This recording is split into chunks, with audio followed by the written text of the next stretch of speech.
Drew Steg. This show is new, evolving, and finding itself. We don't yet know what it will turn out to be, and that's exciting. I believe the world has a current civility deficit, and with this endeavor, I'll be exploring tough and taboo topics with compassion and civility, so you can do the same with your friends, family, and coworkers. This episode with Kyree, the Hood Mystic, was a banger. Kyree is one of the most inspirational people I have ever met. He has written 12 books. Yes, that is correct. 12 books since 2017. So we're talking 3.5 years. He has been incarcerated, and by no means lets that define his life. He is an astrologist. He is also into tarot, and he has a online business. He's known formally as the Hood Mystic, and he is an autodidact. He's the only one of my guests ever to simply say how much he reads by referencing a specific section in the library. Yes, he says section 133. That is my section. This man is he has a wealth of knowledge. He has a just ungodly amount of knowledge, curiosity, and self-belief. If you're doubting yourself, if you're not sure why you're here, if you need permission to be fully you, this episode is absolutely something you'll enjoy. This is a person who is fully living his life, and he's a great example for all of us. Okay, we are here with the Hood Mystic. Why don't we start off by hearing how that name came about? Who are you? How did you get to do what you do? Okay, that name came specifically from growing up as like a young Black kid in the hood, quote unquote, because I grew up in Akron, Ohio, and Akron, Ohio wasn't like a nice neighborhood. I think like my first traumatic memory was like at 5, and like this lady and her friend was my mom's friend. Like they were just chilling, and some dude ran up in there, shot him up. And I just remember like that, like, damn, it's not safe. Like as a young boy, I felt like, damn, this world is messed up, you know? And so because of that, I was very into God, right? And this was weird because my mom wasn't, my grandma, like they went to church, but they wasn't like outside of church reading the Bible. Mm-hmm. And I would have I was just very into the Bible. So long story short, like, I guess life pulled me away from that because I was like in adolescence and I wanted to be, a man, but I didn't know how to be a man. So I was learning from my friends how to be a man. And so they were on, quote unquote, hood stuff. And so long story short, I end up going to prison, and going to prison, that's where I learned how to become a man. I went to prison for some drugs that wasn't mine, a gun that wasn't mine, because I was like what they call a crash dummy. I was a good kid, and more or less the real hood people, they would use me as like a mule or take advantage of me. But see, that's because I wasn't ever supposed to be in that lifestyle. Mm-hmm. But I just was trying to figure it out. You know what I'm saying? So outside of jail, I did 2.5 years, was supposed to do 4, but I got out early on, of course, good behavior, because what the fuck? Like, I'm not a gangster at all, right? So I breezed through prison, best summer camp of all time. And I guess prison brought me back in touch with my religion and brought me back in touch with my spirituality, because I got real into Fingerprints of the God by, can't think of his name. Last Von Daniken? It's Graham something. Graham Hancock. Graham Hancock. Yes, yeah. Okay. Yes. Yep. I was reading a lot of him, a lot of Naeem Akbar, a lot of psychology books. And then I got into recovery services, and I was just learning a lot about addiction and, just learning.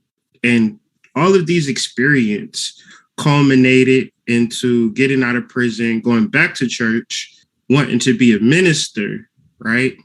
Wanting to be a reverend, wanting to devote my life to, like, I was tied in with the deacon of this church in Akron called the Span Ministries. I was on my way, right, to being a minister, and pulled up to the church one day, and my spirit was like, okay, no. We got a whole different trajectory for you. And it was so overwhelming, bro, that like I was like, I'm never going to church again. Like, you know, and nothing outside of me prompted it. More or less, like the girls were beautiful. They were like, you know, church, all types of girls, you know what I'm saying? And the ministry was beautiful. And I love church. I love the Bible. I love the word, you know, all of these things. And my spirit and my soul was like a hard no. And this was 2011, right? And so that was the birthing of Hood Mystic, right? Because yet and still, I was still in the hood. And then I had another friend like, man, your site is so cool, but you have absolutely no monetization on here. And that's weird, fam. So you're going to have to monetize at some point. So I said, okay, I'll start readings. And I was, okay, I'm doing readings, but I need a way to promote readings. So I started my YouTube channel. The rest is. Okay. Wow. Yeah. That's funny because I had a similar experience where there was this group event and the question got passed around was like, I want to say, name a moment when you knew you were wise. And I was like, is this a trick question? Like, isn't wisdom knowing you don't know shit? And I now have a different definition of wisdom, which is knowing you know a lot and still being open to the fact that there's so much more you don't know. So it's like kind of like give yourself some credit. But anywho, my friend Dan said, Drew, you're always quoting all these people all the time. Like, you'll be wise when you start quoting yourself. Kind of like, and when you mention that moment with your cousin, like, you know, slaps the phone, like, stop listening to these people. Like, you're better than them. Yeah. That's kind of like snapped you out of it, so to speak. For sure. And it's always a point of like, I don't believe in hierarchical thought. I believe that we are all one on this planet. And because of that, you are like, I'm great. Right. And you're great. We're all great. And that's where I'm at.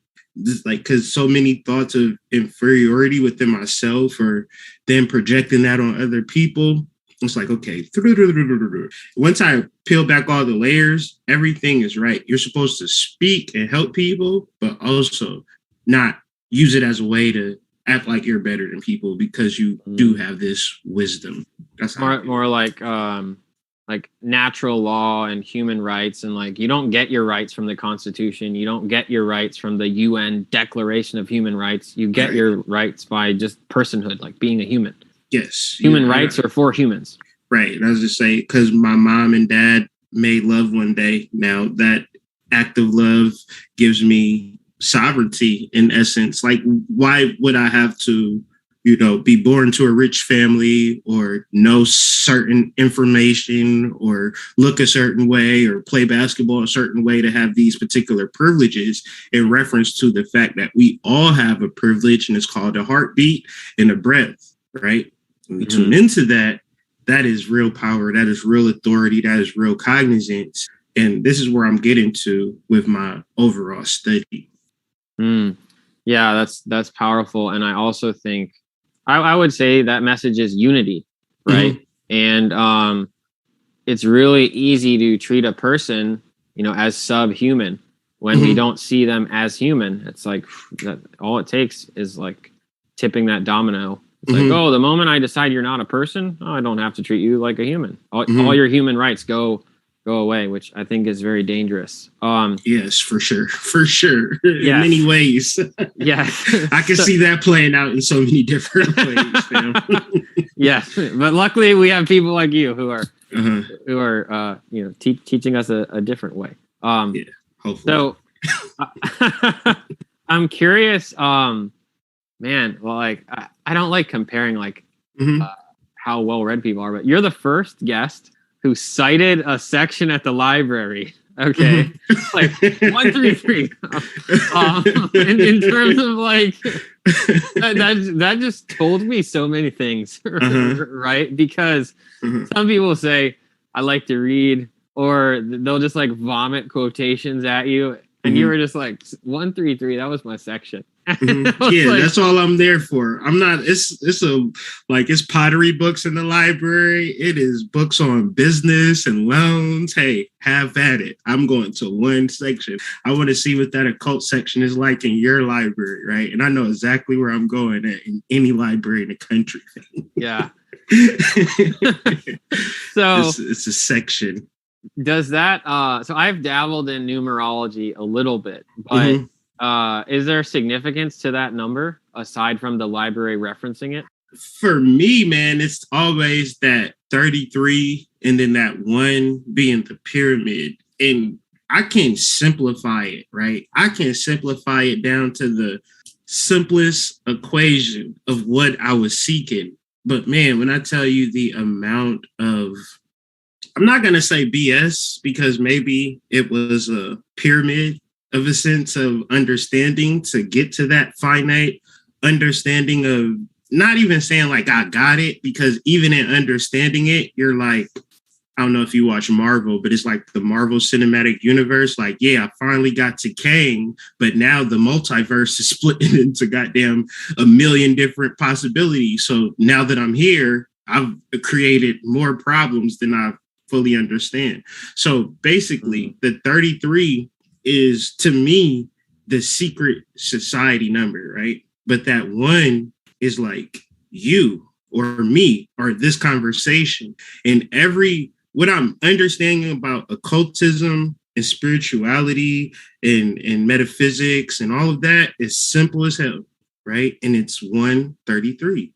It's a pyramid, right? It is the number of vertebrae, or I don't know the correct term for the individual vertebrae. I don't vertebra. What up, vertebra? No, but yeah, like it is that, right? It is raising Kundalini. It is the oneness of it all, right? And in that section, you might think like, okay, I'm going to read a book on, let's just say, numerology. But it's on astrology, book on palmistry. It's a book on secret societies and things of that nature. What are they all alluding to in the 133? For me, it is and it equates to 7, right? You have 7 chakras. Okay. So yeah, 133 is the science of the self, right? In realms of understanding the numerology. Skull and crossbones, right? It's all secret. Ooh, oh. But really, they're talking about, don't you have a skull? Don't you have bones in your body, right? What is the awareness of these technologies that you have in yourself in the everyday, right? How much do you care about palmistry, right? Unless, like, if you're going to work or you going to the movie, you don't care about your lifeline, heart line, and all of that. You're just oh, I got a mystic cross. Who cares? I'm going to the movie today, right? Right. So you got to actually care about this type of stuff. And the more that you care about it and the more information that you'll cipher through, all of the BS, you'll cut straight through it and be like, oh, this is about my chakras and my spine and my ability to be one with everything and everyone.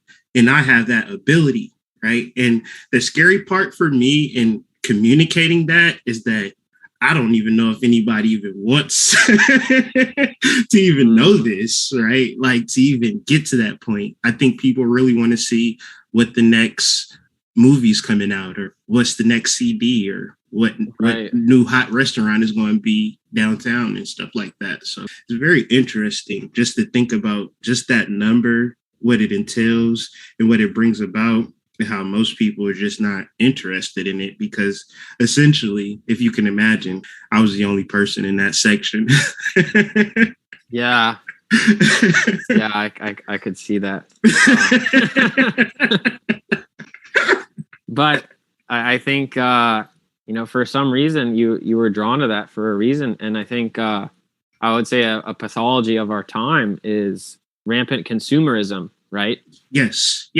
And how consumerism works generally, it starts with a abdication of personal responsibility. If you're not responsible for yourself, then something will fall by the wayside, or you will have a struggle, you will have a problem. And then what happens when you have a problem? I will sell you a solution. Yes. Right? Yes. And if you're good, if you're self-sufficient, you don't need to buy anything from me. It's like, I'm good. And pretty much all advertising starts out by belittling you, infantilizing you, telling you what's wrong with you, telling you what your problem is. You can think you're fine, and you turn on the TV and you feel like a bag of shit. Mm-hmm. Man, Mm-hmm. I must be messing all this up. Mm-hmm. Oh, how do I fix it? Oh, just call this number and swipe my credit card? Okay. Mm-hmm. And that only works if you believe it. Mm-hmm. And you feel good when doing it. Yes. Yeah. It's funny because a quote that I like is, "You can be very powerful if you allow yourself to be." Oh yeah. And that second part is the kicker, because if you don't allow yourself, then you can't. Right.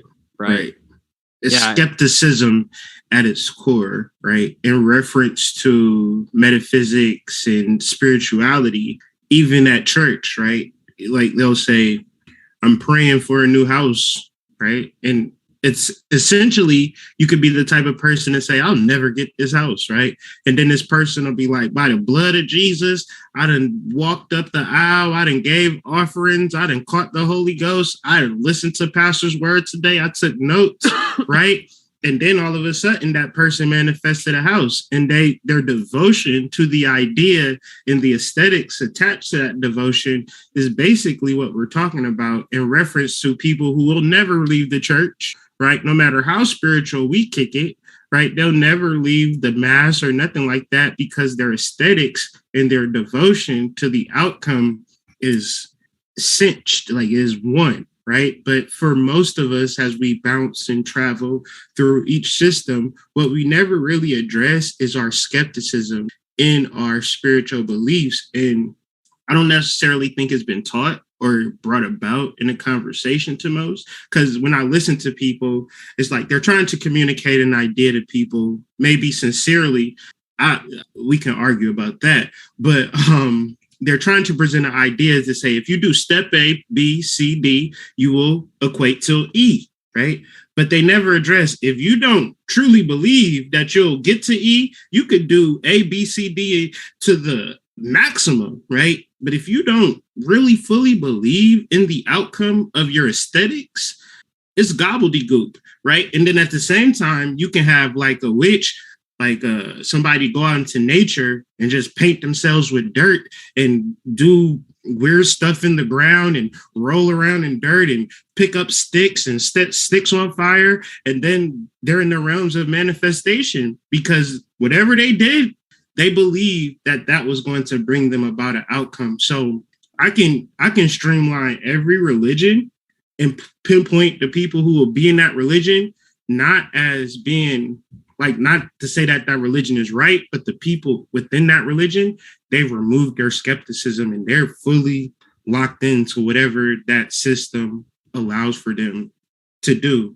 But really, it's not about the system, it's about them and their belief in themselves. They're just using the religious ideology as kind of like a training wheel sort. But people are powerful, like beyond powerful. It's just that we might look at our label and our status as like the reason for our power, or our family, the reason for our power. But essentially it's us, in this moment. Yeah. Well, and it's funny you say that, because I've had this thought before, but basically when information is being conveyed, you have signal and then you have noise, right? Mm-hmm. And so I don't want to say all religions, but I would say in terms of many religions, the priest, right, or the teacher often creates noise between the individual and connection to whatever we would call God, source, spirit, the divine, however you hold that terminology. Mm-hmm. It's like playing a game of telephone. You know, it's like, oh, hey, I could talk to God directly. It's like, right. No, you can't. You're the customer of the church. And, you know, it's like they're the sports book and you place a bet with the sports book. And, you know, they're this in between, right? The mediator. And they can only exist, right? This in between can only exist if you feel powerless, right? If you feel like we hear these stories of like, oh, well, Jesus talked to God or Moses talked to God, and like, I can't talk to God. Like, hey, where can I buy a phone to talk to God? Oh, I'll just tithe 20% of my income forever, and they'll talk to God for me. And it's like, well, I hope they're not bullshitting you, because you know it's like a third party risk, right? It's like, hey, we're gonna trust that this third party tells us exactly, and that is, I would say, risky. 100%. Right? Like, regardless of what your religion or what your belief system is, if you're basically saying, hey, I don't trust myself to have some relationship to God, the divine, whatever, you have this third party basically doing it for you. Again, that's infantilizing, right? It's like, hey, you can't do this. You can't handle this. Let me handle this for you. Let me hold your hand. And that's exactly what it's like to be a consumer. Like, we are consumers of religion. Yes. And oh, by the way, there's this convenient aside, which is, if I have a one-to-one relationship with Source, God, the Creator, etc., all of a sudden I don't need the church anymore. 100%. And if I don't need them anymore, then how do they finance themselves? They don't, right? So all of a sudden they have this massive incentive to keep you disconnected from God, which is this giant fucking paradox, right? Like, oh, the church is where I go to connect with God. It's like, well, if you don't need the church to connect with God, then the church doesn't exist. So the church has a massive interest in making sure you don't connect with God. It's probably by far the most parasitic entity within our landscape, even from the inception of our country, right? The idea, right, has been parasitic in what you just said, right? Like, every city, town, village, for instance, may have at least one church. It might not be a grocery, might not be even a gas station, but for sure, each town has some form of worship, but in reference to the reality where God is within each of the human vessels, and we can't even access it within ourselves. We have to go to a specific place, to which, when I told you the story of when my soul shut me down, and I knew that come hell or high water, I will never go into these places because the energy in there is insidious. Like, I can't even think of a word to explain a good time as a mass for something straight up soul warping, right? Like, literally saying that, okay, my thing about church, where I guess I've been a skeptic of it, where it was like, okay, well, this was my thing about people. It's like, why do we have to do church on Sunday and then just forget about it Monday through Saturday? That made no sense to me. That's why I would be reading the Bible all the time, and people would be like, why?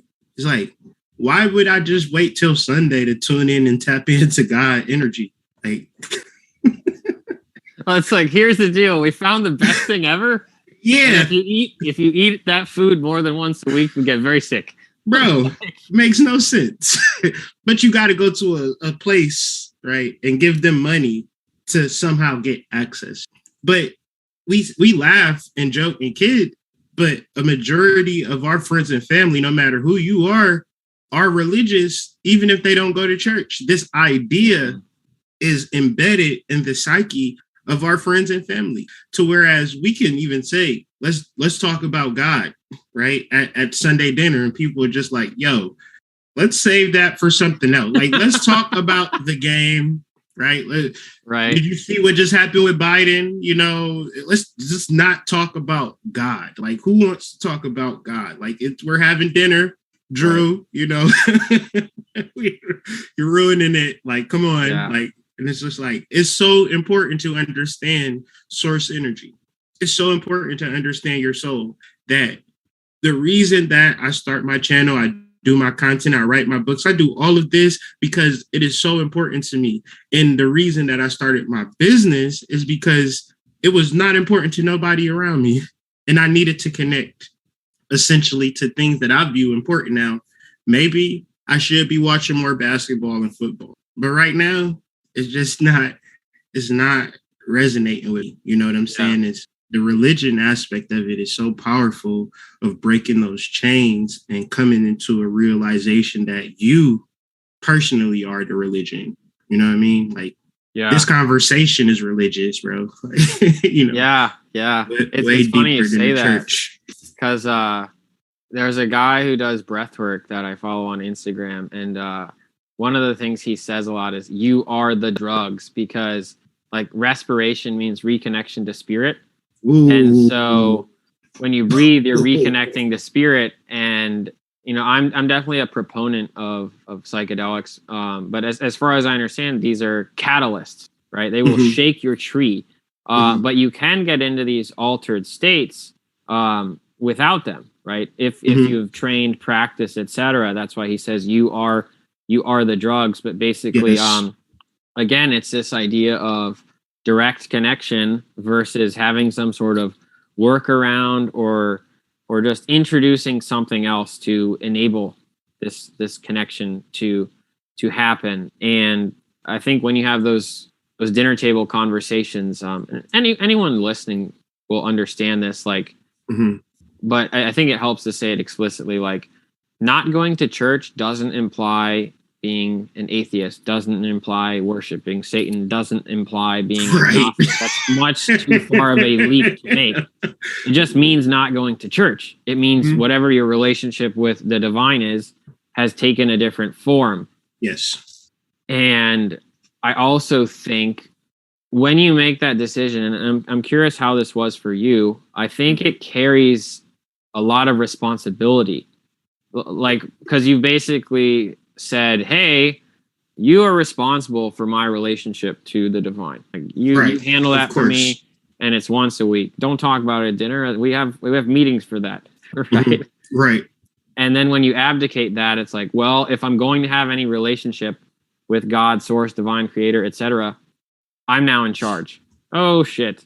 Like, so how did you manage that? I guess I think it's an evolution, because as I'm reflecting on all of this at the time of it all, I don't, like, I've always come to the realization I'm just always like 7 days away from, or 7 days into a huge breakthrough. Like, anytime you talk to me, I'll be like, yo, just a week ago, I didn't know none of the things that I know today. Like, I always feel like, bro, I just woke up and I just got superpowers. Like, and for real, it's like, I can say that if I was to work very hard to formulate space and time and reflect and create a concrete realization of where I was to where I am now, I never felt that I was worthy enough to have God within myself, right?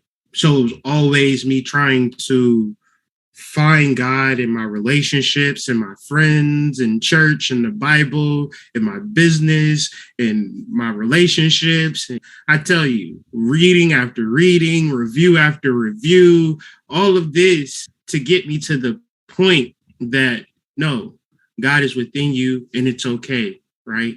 Like, nature is within you and it's okay. You don't have to feel like you're inferior or less than or self-defeatist, or you had mentioned a great responsibility. Well, for me, it was like, I'm a fuck up, excuse my language. I'm not worth anything to anybody.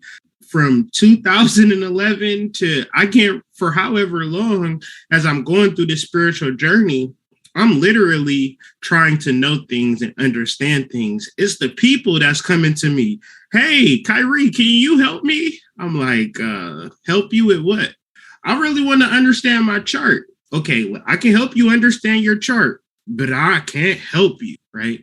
I always tell people, this is not anything spiritual. Like, I'm really a stickler of beating myself up with people, right? like no holds barred for years, bro. Until like I say, probably 7 days ago. I don't know. That's how I always feel. But just recently, I realized, hey, you're worthy. You will be worthy. You have always been worthy, but you haven't allowed yourself to be worthy of the fact that, as it's read in the Bible, the kingdom of heaven is within you. Like within you, within me, within my mama, within the dude walking down the street. This is where I have to work on my worthiness, because even it's a new realization. So part of it is like in the future, maybe I'll forget this. So having conversations like this is stimulating this. And then within my conversations with my wife, with my children, and everything is a reminder that you are worthy, right? You are able to vibrate at the highest frequency known to man. You shouldn't limit yourself on energy, frequency, vibration, metaphysics, meditation. You should not limit yourself to any of that, because you will get it. Like, these are the things I'm telling myself, because energy work and spiritual work, that is not the physical, right? Physical is limitations. I might be broke today. I might not have it, but I could always walk outside. Well, at least me, some people that can't even do that, right?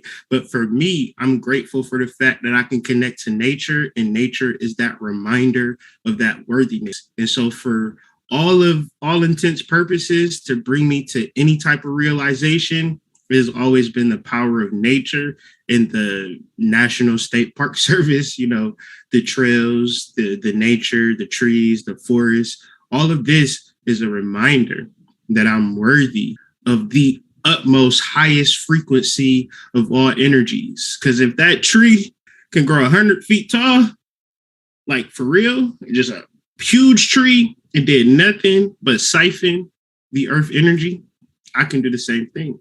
And that for me was the, like, I'll tell you, it just happened a couple of days ago. But it always feels like that. It always feels fresh when you deal with spiritual energy, because I think I'm gonna keep this energy, bro. Because if you talk to me, we're friends 20 years from now, and you're like, hey, remember the time 20 years ago we were talking on Zoom and you had all of this spiritual power and you haven't done shit since then? Let's talk about that. No, I wouldn't have the same energy. Bro, 3 days ago, 20 years from now, 3 days ago, I just realized I was worthy, right? I just realized this amazing thing called spirituality in nature, right? I'm like, we can go like, it was 100 degrees yesterday, but it's like 80 today. So we're like, okay, we're going to the park today. That right there. Like, me and my family, man, this last part, we did a majority of our free time and fun time in parks, So in those parks and those mounds or just trails and things of that nature, we've siphoned energy from all over Ohio. Like, we've absorbed and packed in a lot of what they call photosynthesis. And I really feel like it changed me for the better. I could say that maybe if I just stayed at the crib and watched YouTube videos or hung around in the city and spent my money, I wouldn't have been here. You know what I'm saying? But making the choice to just say, if we got time, we're outside, but we're not outside in the consumerist ideology. We would spend 8 hours at a park, and it's like, if a person is like, well, what did y'all do? We did absolutely nothing. But in the spiritual realms of siphoning energy and understanding things about ourselves, just being around family, we did a whole lot. You know what I'm saying? And yes, over time, man, it's just amazing to say, like, I can't even begin to communicate all of the things that I've experienced and brought forth into this moment from nature. But all of it is like it's like a tree that exists. It is still siphoning that energy now, right? I gotta siphon energy because I want to exist like the tree, because I know that there'll be a time where this vessel will not siphon energy. And a person might say that person is dead, but no, it's just my energy is moved forth from this vessel. So this time that we're in right now is just a time to be grateful and just recognize how powerful we are in this. But sorry for the long-windedness, but that's just a reflection that I was having in reference to your question. Oh, it's all good, brother. I think there's a lot that could be expanded upon there. Yeah, for sure. I want to share a little anecdote because I have a friend from college. He took a friend of his camping. This was in California, in Big Sur, and they get out there and they set up the campsite. And the guy who was there, Samir, was like, "Okay, like, what are we doing?" And my friend's like, "This is it." He's like, "No, what do you mean?" He's like, what are we doing? We're doing it. And he was like, "Oh, this is fucking terrible." Like, and at the same time, someone else can just go and be out in nature and be quote blissed out, right? Like total bliss, total peace. And I would say it's kind of like being rather than doing. Like, well, what are you doing? We're doing it. We're here. And I think to maybe tie a few of those threads together, it might sound esoteric, right? What you said, I'm sure to some people are like, this hippie shit, what is he talking about? But to make things a little more, I'll call them westernized, for lack of a better word. I know a woman who worked as a wilderness therapist, okay, where these parents would pay $3,000 a month for their group to take kids outside, right? Or there's a thing now called equine therapy, right? There are service animals, right? And I'm not knocking any of these modalities, but what I'm saying is these are just constructs for connection to nature, right? Equine therapy. You mean go outside and hang out with a horse, right? Wilderness therapy. When I was a kid, it was called playing outside. Yes. Right? We're going to the park. And again, I think these modalities can be very beneficial, but they're still in some sense consumerist, you know, like, and it's tricky, right? Because on the one hand, wilderness therapy can be a catalyst for you to get connected to nature. But on the other hand, it's like, hey, it can also be a barrier, right? If it's like, oh, I can only enjoy myself outside if it's during the wilderness therapy class. And it's like, well, you've just automatically put a box around that relationship and constrained it. And I think it's both, right? It's not one or the other. It can be this beautiful gateway, you know, or it can be a gate that is locked and your access depends only upon what the gatekeeper allows. And when we connect with nature, I think we realize that we are nature. Yes. Right? It's not us versus them. The separation becomes an illusion. Yes. Yeah, and that's, again, I think that's it's a very powerful thing. And there's no it's not by happenstance that this grounding movement is becoming more and more popular, and it's now backed up by a fair amount of scientific research that shows, hey, when you touch the earth with your bare skin, it completes an electrical circuit and it reduces inflammation. Wow. Don't you want to reduce inflammation? Sure. Okay. Take your shoes off and touch the ground. Right. Doctor's orders. Right. Yeah. It's ironic that the bottom of the shoe is called the sole, right? Yes. Yeah. Yeah. That is a great irony. Yeah. Different spelling, but yeah. Yeah. That is funny. Okay. So a couple of things I want to touch on. Okay. So I'm like, oh, there's a couple places we could go. You've written multiple books. Okay. And I would say maybe a theme of this episode, if we haven't said it out loud, it's that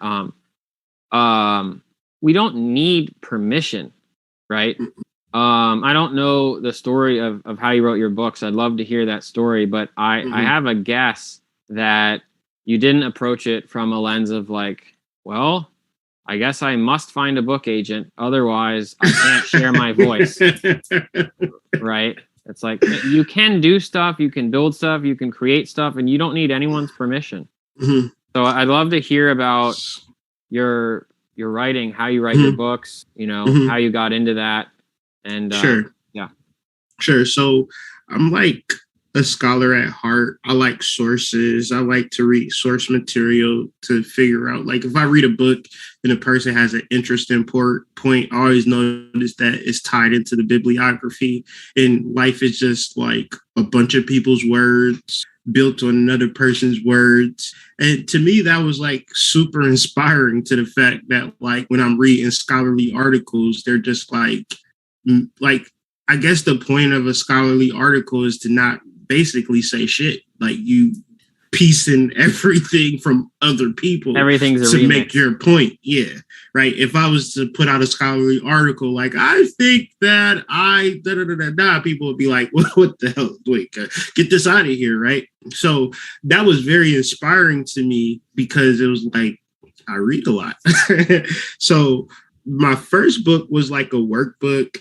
It wasn't the best book ever, but like you said, it was something that made me cry, because it was like, yo, I did this. Like, when I got it in the mail, I broke down and cried. I bought, like, it's called How to Read Natal Charts Easily and Effectively. It's still called that, and that's still a horrible title, but I was learning, right? I didn't know anything about anything. I was just really wanting to get people off my back about, hey, do you know a good astrology book? And I'm just like, nothing that's not going to be super complicated.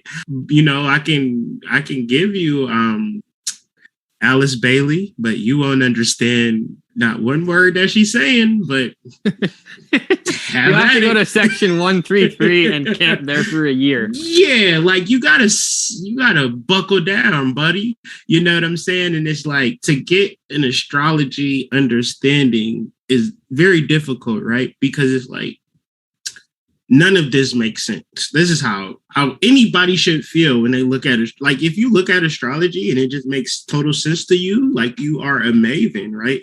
But if you are normal, you essentially will look at it and say, what the hell is this? Right. And so that motivated me to put out a book that would, like, the first book was a workbook, and it was cool. It was just kind of like testing out my authority. Like, if I can put out a workbook, you know, maybe I could put out a long form book. And so that I did that. That wasn't, it is a book, but I don't consider it a book. My next book, Astrology Explained, was more of a, like, I wanted to explain astrology, right? I wanted to make it make sense to people. And so the process of me writing books is very scholarly and very outline centered, meaning that I write in a way that is understandable, because it's like, I do not feel that astrology is here to teach you, right? Like, I feel like if I tell you, like, Mars means the planet of action, and you're like, okay, Mars means the planet of action, I could be lying, like, you know what I'm saying? So I was just trying to make it make sense for an individual. Like, you know what I'm saying? Like, I didn't want my words to influence what a planetary or a constellation means. And, like, the books that I'm writing now is even furthering that thought. Like, my motivation for writing, my motivation for putting work out is from the people asking me about books that I don't know exist. So if, like, from a spiritual level, it's like, if a person asks me about a book, like, a person asked me, do you know a good book on the chakras? Absolutely not, right? I'm sure there are, but it's like, that's the book that I'm writing. Like, I'm writing a book right now to explain the chakras and understanding fixed star astrology, right? My goal is to essentially, in the next 4 years, be able to communicate astrology, and you understand astrology not based on constellations, but based upon the stars thereof, right? So I want us to know what these stars mean, because a constellation is like saying Detroit, right? And then it's like, well, I'm going over Kyree's house. He lives in Detroit. Well, do you think that you would find me? If you just came to Detroit, you never would find me. Like, you never would. But I am in Detroit. So when we look at constellations, it's like not a clear thing. And so because I know this, I have to prove it. I have to pull out the scholarly points, and I have to research, and I have to pull out the outlines. And once I have it all outlined, can't nobody read that. So it's easy for me, once I understand what I need to say, to just type it out in like more like APA or paragraph form, or just regular read it type like not even a magazine, but even my writing, like I'm now more foraying into like creative books, because there is no limits. Like I did like the long form, like scholarly books, and I was like, okay, I'm doing this because I feel inferior, right? I feel like I'm not good enough, or like I'm trying to prove something to myself. But in my heart, I want to make colorful, creative books, right? I don't want to bore you with my writing. So now I'm working on my Nakshatra book, and that like, because I'm working with Adobe InDesign. So Adobe InDesign is just like a platform where you can write books and design, like, and do like cool shit in your book. Like, you know what I'm saying? So I'm just sketching out ideas for my wife's book, you know, and it's like, this is like fun, right? It's not a thing of like, I got to get a publisher and make sure that it's in a certain font and it's, you know, how many pages in it. You know, I can go on multiple sites online. I put out, I did, my first was a shadow work journal that I just tested out, and that was cool. Like, and that was designed by, like, I designed the book. I didn't write them.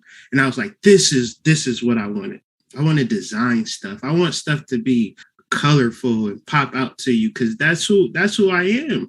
But it's like I was grown up in a world where you just had to be scholarly, or you, like, at least this is what I was thinking to legitimize myself. But it's like now I'm in a point with the books that I'm working on and the book that my wife is working on, that we can put out books every month. You know what I'm saying? Like working on books for my children. It's like as much creativity as we have, because we don't really watch TV or do nothing like that. We be outside, or me and my wife, we talk all day. We just talk about stuff, just random, just conversations, just striking up creativity. Oh, we're going to do this, we're going to do that, and executing.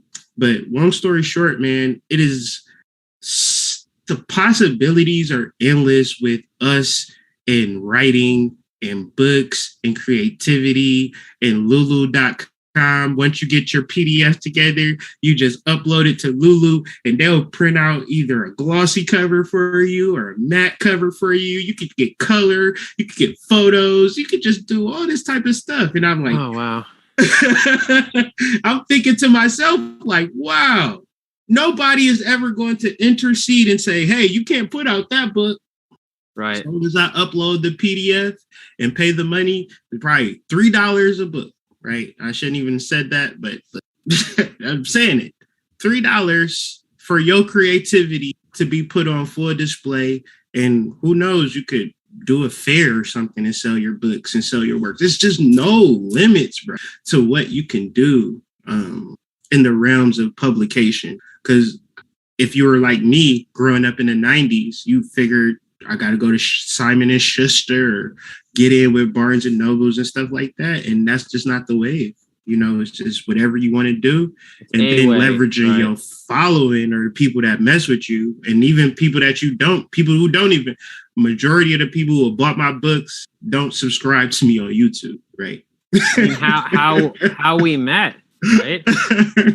Was we were complete strangers, right? So I don't know if I ever told you the story. So I worked at a restaurant, and then I guess I was just friends with one of my coworkers, and I don't remember why. I think for some reason something moved astrology out of the bucket of stuff I thought was horseshit. It was like out of the horseshit bucket. And I was like, okay, but what next? And then my friend Nelson was like, oh, hey, I know this person who does readings. The spirit doula, Melanie. And then I reached out to her. So she was the friend of a friend, right? And then she said, oh, I'm not available. And I was like, okay, well, like, could you refer me to someone? And she refers me to you. And that Otherwise, never would have happened, right? It just so happened that I did a friend of a friend thing, and the friend of a friend wasn't available, right? Now here we are, right? And yeah, I guess a big theme, because I think there's the implicit message versus the explicit message of you don't need permission, right? Or really, to turn that around, it's you need permission, and the only permission you need is your own. And if you don't give yourself permission, doesn't matter. Like you're not gonna do anything. There's just these limits we put on ourselves. Like, oh, if I'm gonna write a book, I need Simon and Schuster. Okay. Right. In order to get Simon and Schuster, I need to get an agent. Right. Okay. Well, what do I need to do to get an agent? Right. And it's just limit. And what's funny is I don't know all the numbers, but there's a book called The Celestine Prophecy that's like one of the best-selling books, as far as I know, of all time. And the author, James Redfield, he wrote it and published it himself, and he sold it out of the trunk of his car.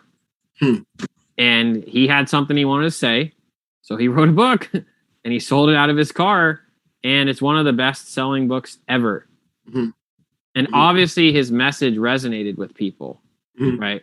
Otherwise, we wouldn't be having the conversation. But he didn't put a constraint on himself. So, okay, how many books have you written? Just like how many books have I written in total? Let me, because I wrote like so many books. So let me try to go through this. I wrote How to Read Natal Charts Easily and Effectively. And that's a workbook that'll help you understand your chart.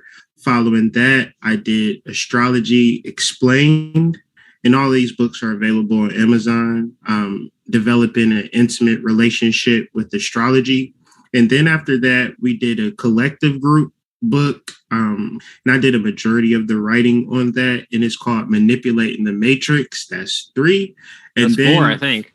Oh yeah, that's I'm counting for you. Okay, cool. Hold me down. And then I did Chakra Nova. Chakra Nova came out in 2020, and that's a book on activating the chakras and aligning the chakras to the 7 major endocrine glands. And then as of recently, I put out the Shadow Work Journal, and that helps you. That's where I'm foraying into cool stuff now.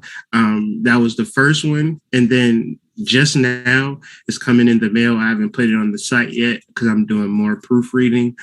Chakra Astrology, and that's more of like a combination of Astrology Explained and Chakra Nova, but it's not that simple. You would have to read it and really get an understanding. So that's super fun, and I did it like it's part information and it's a standalone book, but at a certain point I wanted to do a book that if you're interested but not too interested, you can get Chakra Astrology. But if you like, okay, this is something I want to sink my teeth into, I put out Astrology Explained and Chakra Nova. So yeah, that's it so far. But then if you go on Amazon, you'll see 5 miniature Chakra Novas that you can get. So you can add that because, people still buy like the root chakra or just the sacral chakra standalone. So yeah, those are all of the books that I've put out.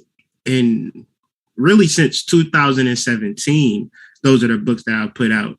But now I'm to the point that like I said, I have a Nakshatra book coming out in November, and my wife has a Moon Journal book coming out in October. And from there, we have even more books that could possibly come out, but in reference to not overworking ourselves and looking too far in the future, it's just available, and it's a lane. And as I think about it, it's actually going to help a lot of people. So, and then I've learned about marketing and stuff like that, where if you're putting out books and you just put out one book, you might as well not put out none.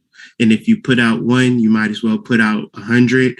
Just think about Stephen King and Joan Collins and Daniel Steele. Do they have 1 or 1 million books, right? They have 1 million. Yeah. So you gotta think like that.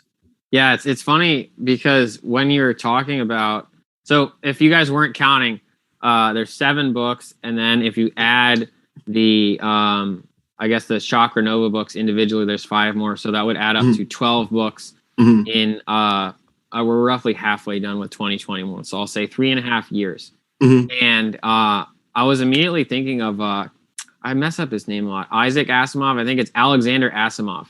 He wrote science fiction, and he wrote, I think, a few hundred books. And when I hear that he wrote a few hundred, like Jesus Christ, it's like, well, what happened? Well, maybe a better question is what didn't happen. He didn't limit himself. If you don't limit yourself, I mean, I'll drop an article in the. Yes, man. Yeah, powerful, bro. The show notes. It's called "There Are No Speed Limits" by Derek Sivers. And if you don't spend your life sucked into social media, that time can be spent creatively, and you build up this inertia. And it's funny you mentioned Stephen King, because there's it's somewhere around here. I might have given it away. There's a book called Perennial Seller by Ryan Holiday. And he said, this is my paraphrasing, but if you're a creator, if you're putting stuff out, your job is to create a masterwork, period. Your job is to create a masterpiece. And I love this Macklemore lyric from, I think the song's called 10,000 Hours. And he said, the greats weren't great because at birth they could paint. The greats were great because they paint a lot. And I think that's correct. It's like, hey, if you want to make a great book, write 100 books. Place a lot of bets. And I just think that's such a powerful story. It is. It's powerful for people to see. And I mean, I think you have a story of triumph, right? We started off the show and you talked about being incarcerated. And I think so many people have a narrative of what that means, or the type of person you are based on that experience. And that narrative is just wrong. Yeah. It's just wrong. So to shift gears a little bit. Sure. How do you, and I think you kind of answered this already, but I just wanted to circle back. Sure. How do you explain, let's say, astrology or tarot to skeptics? Okay. Or should you, right? If they're not ready, they're not ready. How do you explain these things? Or what do they mean to you?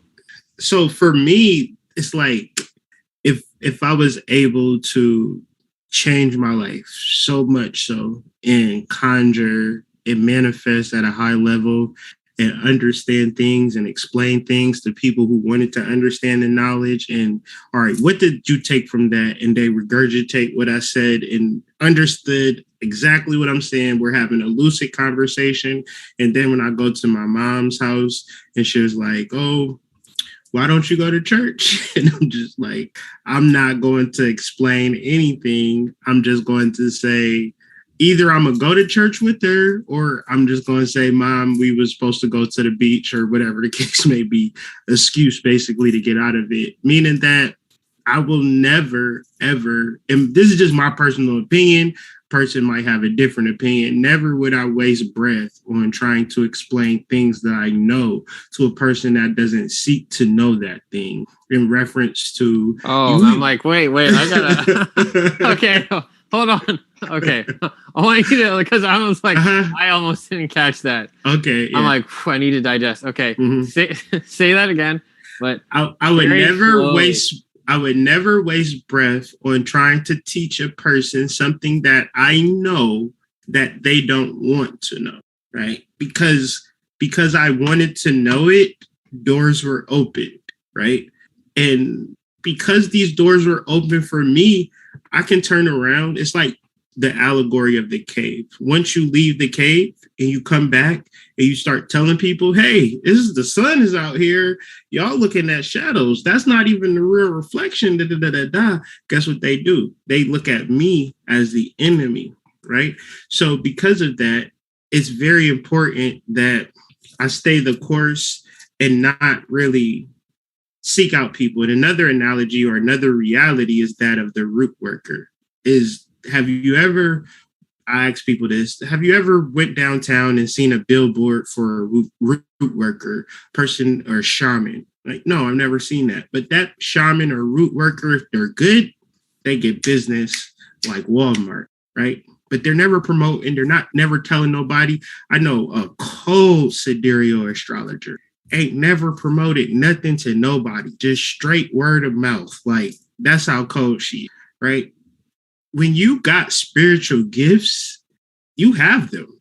But a skeptical mind will look at a spiritual gift and not validate that. And I honestly don't know why. That's why I won't waste breath, because I'm not trying to figure out that part of the matrix at this particular point of my journey. Another thing, you don't cash your, what is that? Diamonds to swine, right? They won't appreciate it. So I guess like you said, implicit, explicit. My implicit message to everybody is understand your endocrine gland system, because that is the secret society. I didn't say secret, I said secret society. So you asked me about 133 in the Illuminati, and what, like, this is just my personal opinion. What's the big deal? Emotional reactions or lack thereof, right? That's the whole matrix. And if a person is in the matrix and they're tapped into the emotional reactions of the matrix and I'm not, like, another example is like, people can be so caught up on things. And if I'm not watching Netflix or the sports channel or the news, it's just like, I don't know. But was I supposed to watch the game? Like, was I supposed to know this? Or were you just in a part of the world or a part of the matrix that you're not even interested in what I'm selling? What people are interested in is, oh, he's selling books, or, oh, his family is doing this or doing that. So I tend to not show much of that. I'm just trying to be regular and normal and just say what I'm saying and doing what I'm doing, because the people who are interested by the, like, since I've been doing this, I know for a fact they will migrate to the message. I'm not going to ever force the message on a person that isn't receptive. So this is how I'm indicating my growth, not based upon how I'm going out, but how many people are coming towards me because I'm staying true to the message. It's like on my channel, last thing, and I learned this from Ralph Smart. If you are a spiritual person, then you're like a temple or a bubble, and the world exists out there. But in this area, when we're talking about spiritual technology, we're not bringing the world in. We're just like a mechanic school or something like that. The only things that matter are the functions and the understanding of metaphysics. And so this is tarot and astrology. And as I stated earlier, it's not a hierarchical thing, right? If I knew all of this stuff and I wasn't able to communicate it to other people, the information that I knew would be worthless. But another catch-22 is if I know this stuff and I'm trying to promote it to people who aren't ready for it, that's a waste too. So it's a thin line.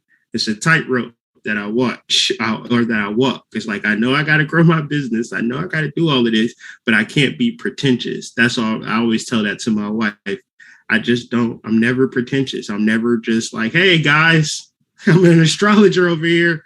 I can help you. And sometimes, one more thing, man, because you're bringing up stuff. We did a psychic fair, and 90% of the psychic readings that I did were effective and accurate. I did 10. One of those readings were trash dumpster juice, right? And the one reading that was trash dumpster juice was the reading that my wife said, oh, you just have to have my husband read you. He is so talented. Da, da, da, da, da. Girl didn't want the reading at all. And then I was accurate. Pissed her off, right? Because she didn't want to hear that in the reference of what she was going through. So yes, when they ready, like, what's the saying? When the teacher is ready, the student is ready, the teacher appears. There you go. Yeah. Could have just said that. Well, I mean, I think you said it in separate words, because again, this it's like the theme of the episode is you don't need permission, right? Mm-hmm. It's like, oh, how do I convince the skeptics? You don't. Yeah. Like, let them be skeptical. Yes. And again, I think for many, at least for me, it's easier said than done, because if you doubt yourself, essentially you are a skeptic. Yes. Right? It's like you don't believe in yourself, and then you have to go convince all these people that you're worthy. And I think people can smell that. They can smell that from 10,000 miles away. And it's very different from let's say like the paradox that the person who charges a high price and easily walks away from the business has a line of clients out the door. Because they know their value, they know their worth, and often that attracts people who also know that value, know that worth. Okay, so that's powerful. Let me see if I can frame this properly. There's science, okay, and I would say science is about curiosity, performing experiments. Science isn't about right and wrong. You perform an experiment, you get a result. Something I see in our world today is what some people call scientism or scientocracy, which is the worship of science. But I wouldn't even call it the worship of science, because I think pure science does not have an agenda, right? You do an experiment, you get a result. I think the danger of scientism is that people, again, put their authority, they put their faith, really, I'll call it faith, in science itself, because they probably don't understand an experiment. So they just say, oh, such and such authority figure said this was scientific. So I guess the question there is, what are your thoughts on the scientific landscape today and dangers, right? Dangers of, I'll call it, worshiping science. Yeah. And it's like, I was thinking this morning. It's funny that you asked that question. It was like almost deja vu, or like spiritually, psychically prepared me for that question as I was referencing and laying in the bed. It was like when I went to school, and like one of the first things about science was the scientific method, and it was inference, hypothesis, experimentation, conclusion, and then you leave a space for what should be done on the next go round of this particular method, right? And when you read scholarly articles, it's always that last part of the article that said, well, the next time we go into our tests, we're going to try this and we're going to try that. And another point is like, I don't know where I heard this, but in reference to scientists in the world, they don't like leave work like, I know everything. They leave work like, what in the hell? So much shit I do not know. Right. You know what I'm saying? So in reference to us being outside observers to the facts of the universe, it's overwhelming, right? And we need something to clutch onto. And the reality of most of us is that we realize that religion and government has failed us. Where science hasn't failed us is in technology, in the water that we drink, in our jobs, in our vehicles. We look at technology and kind of merge it with science, and we trust technology so much. So in reference to, we imagine that science brought about technology, right? And maybe they're two completely different sciences, where you have the unnatural and then you have the natural. So where you reference like science and emotional reactions to reality, nobody's ever really taught about that, right? And then what we're taught about is technology.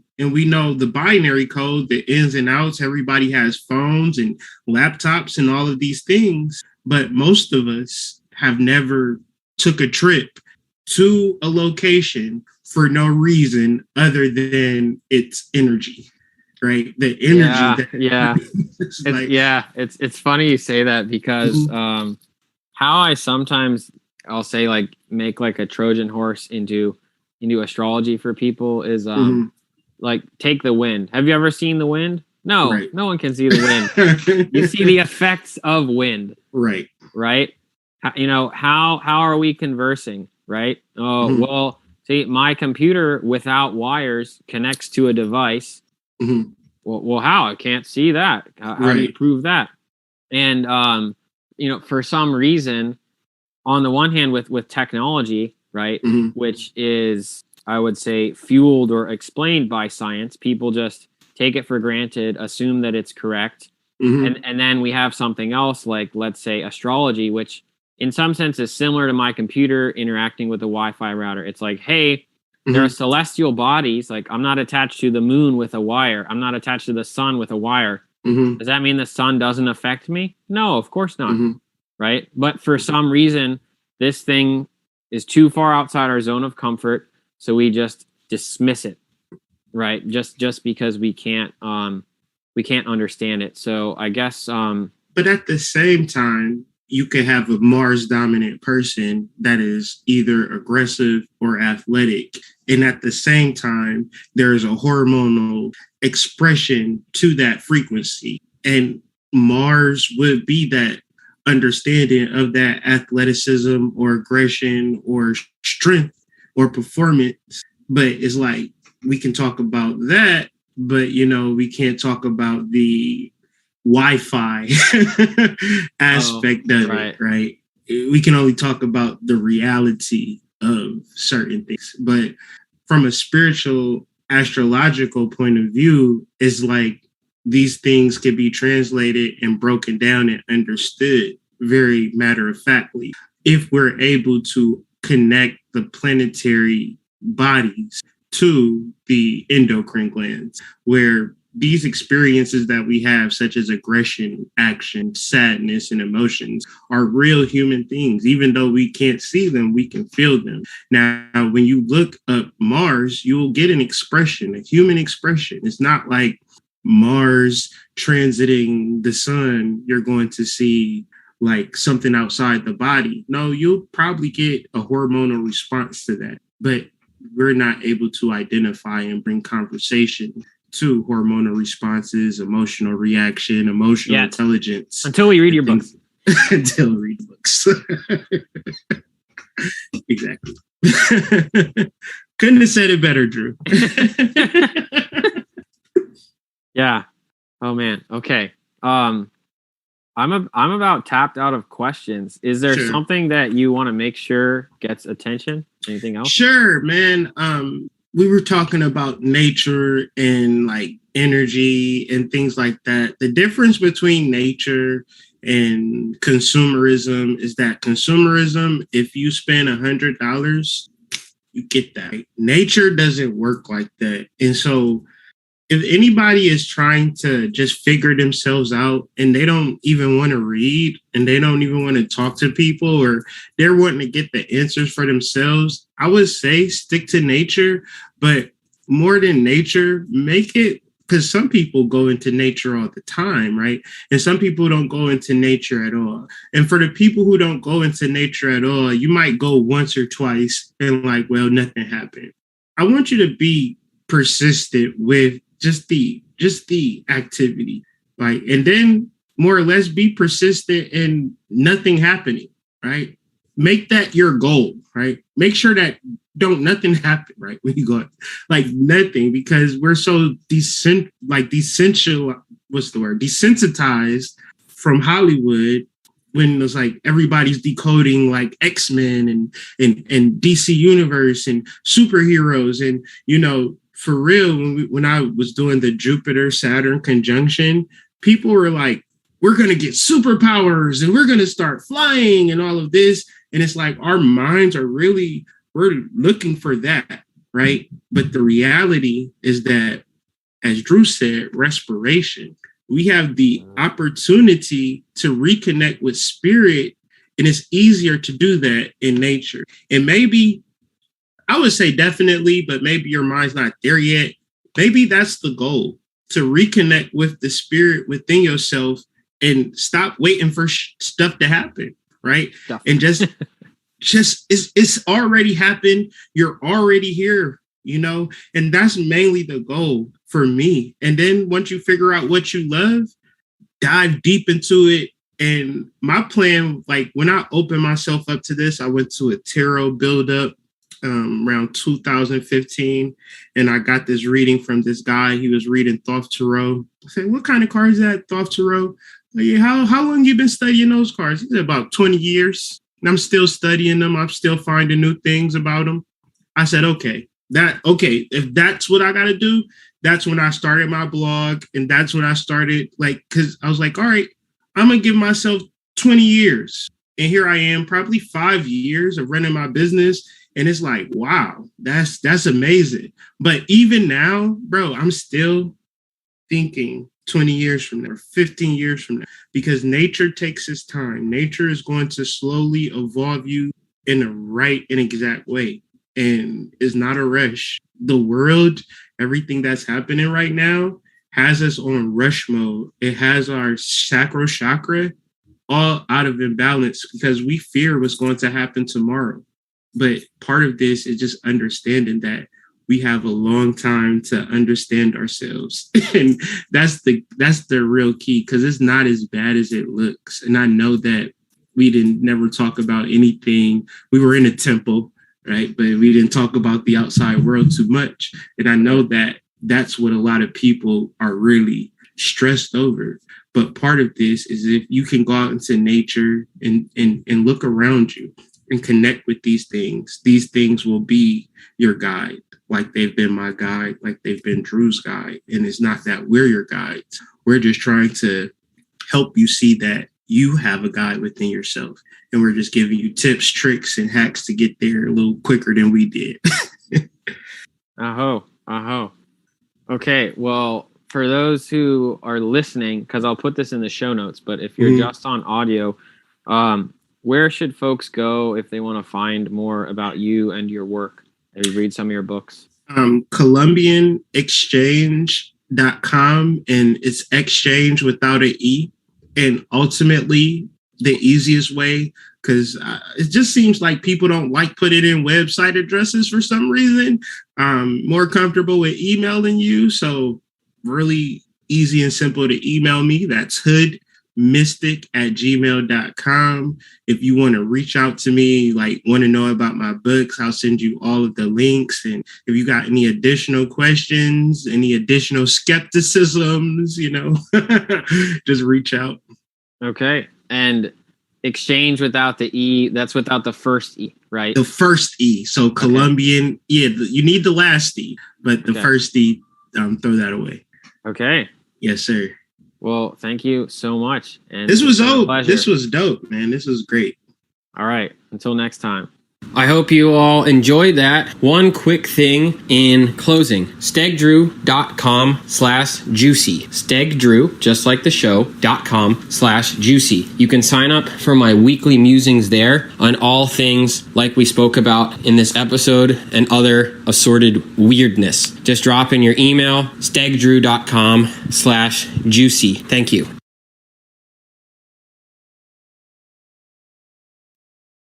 You are now listening to the sounds of a God in the flesh. My lineage is ancient. I come from beyond any place you could imagine. In your imagination, mommy was my spaceship. It took her 9 months to get me here. I finally made it. Goodness gracious, great balls of fire. My star got 6 points, so I burn brighter than any pentagram on Hollywood sidewalk. I'm much too hot. You cannot cool me off. Not a sun, don't chill, Allah. Check the rhyme that I spill on y'all. It's the best by far. Initiate of the sacred brotherhood of elite rappers. I'm a master builder, grand verbalizer, young old.